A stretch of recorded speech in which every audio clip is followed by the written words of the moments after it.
Hello, assalamu alaikum. Digital voice from the Gambia. Digital voice from Fonyi. Digital voice from the Smiling Coast. Digital voice from Fonyi block right at the moment. As we always do to our people out there. Big up and shout out to my people in England, Norway, Germany, Sweden, all over the world. If you can remember, we passed through here well before the month of Ramadan. We've been doing video over here. So it's all about land sales right in the Gambia. And one of my Gambian brother who is selling land right in Fonyi. And it's a clean land as well. As you can see, one of my subscriber bought here and then he start fencing. Already fenced, yeah? And that one over there started building his land. So right now, just I want to show you that in the Gambia here, the one and only platform across the country, and that will show you and showcase lands which are not in problem right at the moment, the perfect land in Fonyi block. So right now, one of my sister out there who bought a land right in Fonyi block, and then we just come to see the land and then show it to the family members. And most of people out there, I'm still having their documents, but some of them start building right now. So every single land over here, it is gone. Fenti yemuyalonka tuta bele tata. Fatuta I think three pluses, yeah? Yeah, so the maltura and it is going for 125,000 Gambian dollars. And then we decide to show you land that is available right now. So Mufla Reka here is owned by one of my sister, Jay, yeah? So right now, everywhere there, you can simply see a bele Damaketa. But Ariel Nekabrinka video it was bush, yeah? Yeah, fence over clear outer, yeah? Yeah. Yeah. So Pabaji. So here is a neighbor house, yeah? And he's already fenced. Yeah, a subscriber own it and already fenced. Mashallah. Fence be bahna sa. Yeah? Te nek bi fa letam bahna. So gis nga fi. Ah? Ñetti plus ñoo fa des. Ñetti plus ñoo des fii nii. Yeah. Bi kenn mun na moo nii sax bu boole jënd yëpp. Waa boole jënd yëpp nag. Boone ko def ko benn compound bu rëy. Waa to papa jangalal moo ma si ginaan ne. Lu ma si ginaan sawar. Mohamed dafa lifin. Dafa demarcate everywhere. The guy are already demarcate. You are seeing the pecs, yeah? And then that's owned by a subscriber building it. Yeah. Yeah? You zoom that, yeah? Yeah. Yeah, molle ke la balka mananjay ka ke city jam follow. Nyamul, yeah. Nyamul, yeah. So urging one of my subscriber, whoever can buy this place, 125,000 Gambian dollars. Here is the third video that we are doing. Because motola balaring lucky lost the Gambia in Pabaji. Ba ina doko fon sa sonia no nyame Gambia ko jam.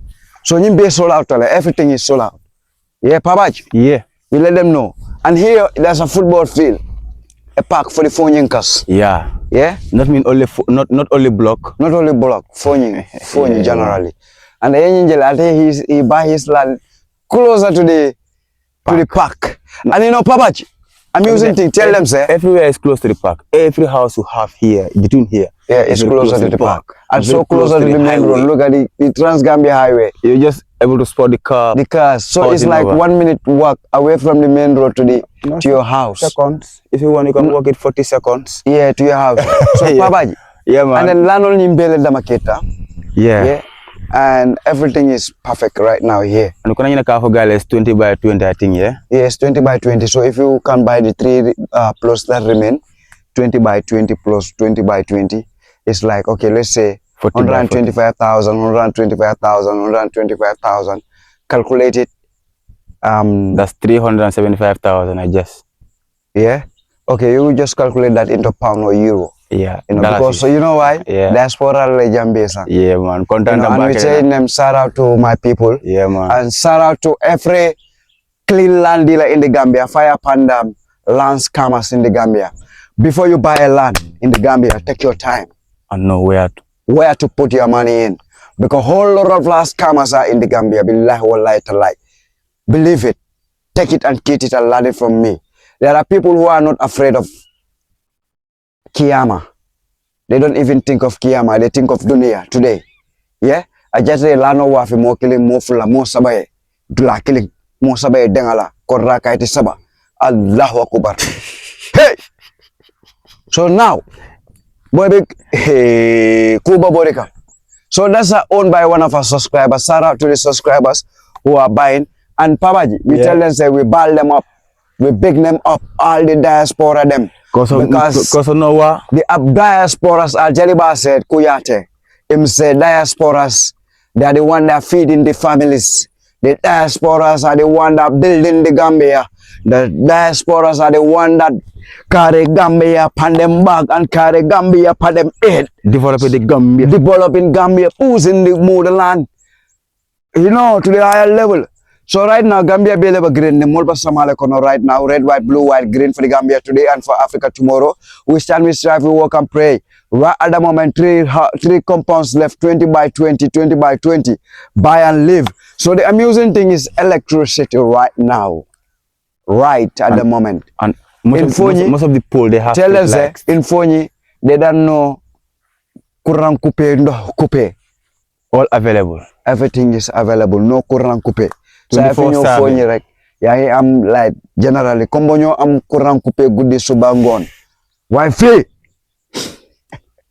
Moi Fonyi. Yang one guys pools here. Yeah. Those hitchala right. Straight to your house. No, serious. Yeah. Yang ko hitcha. Yang ko gisa. Yang ko zoom. So me pare sori utali. Papa ji am nga 10 minutes. Yeah. Kon nañ doxé ni, nañ dox we go ahead today. Be pare residential area la gis nga fi. And then borom kër gi ni fi mu ma wax ne comme like cepp kuy samp fi.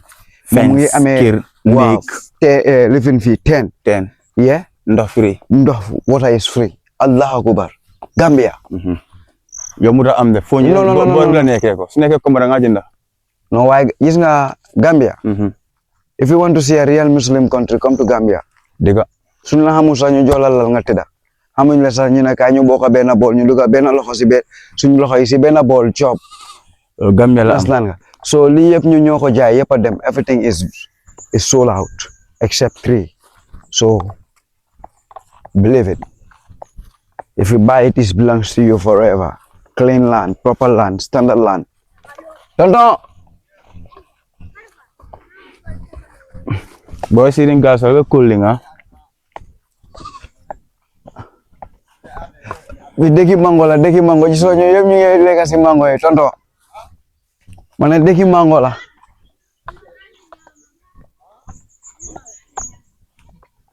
Paya jajele boy. Aje. Tuba ñol boy. Naam. ñu dem lek mango de. The eye of the sorry, kolo kuntu rambulu, sorry. Amam flash kan ne. Seku, Mr. iPhone.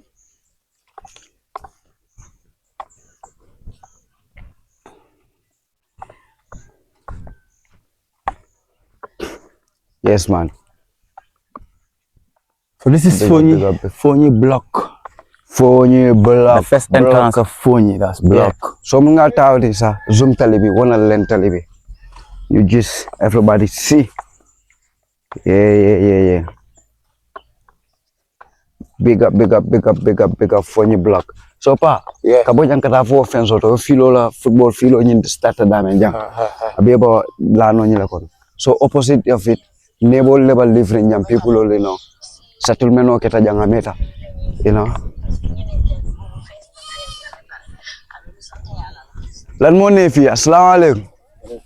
Lan mo ne fi Fonyi block lan mo fi ne muna diata jang. Fonyi jang muna diata jang. Dutol bi jang. Cairo bi jang. Everything bi jang. Yes, that's nice. Yes. Boy kangule kati. No kangule mbole kangule. Agakara kucha katola. Agakara kucha leni. All right. Ajibe kucha jang abuga fi kucha ni sama ko touch. Kucha ka fali nan. Fon ay so ka topoti. Wow. Yi dañ ko lek.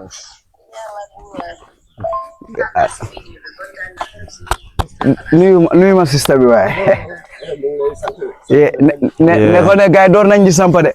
Gis lo ki mom grillage na. Waaw. Ki mom grillage na ba waay mom mu ngi diaspora ko mom fi. Mom mu ngi Angleterre fi Amerique fokk na. Militaire la won Gambie waay mu tukki. Pa na wonalal gaay tali bi rek tali baa ngoog ak jaaka bi praying ground moom loolu du problème su dee électricité la courant moom mu ngi nii waaw mu ngi la nga ko waajee rek sa kër waaw easy wow. Thank you for watching us. Stay tuned and focus with us. We are the best out of rest in the Gambia, in Africa. Babaji, are we the best in Africa? Well, we are not the best, but we are close to the best. But in the Gambia, you can count us with the same box with the best ones. Yes, man. So salute to all of the positive YouTubers in Africa. And look at when we are not the best, let our people carry us. No, when even we are not the best, our subscribers, our viewers, and our people generally, they appraise Africa us. are the best. Amuta woto.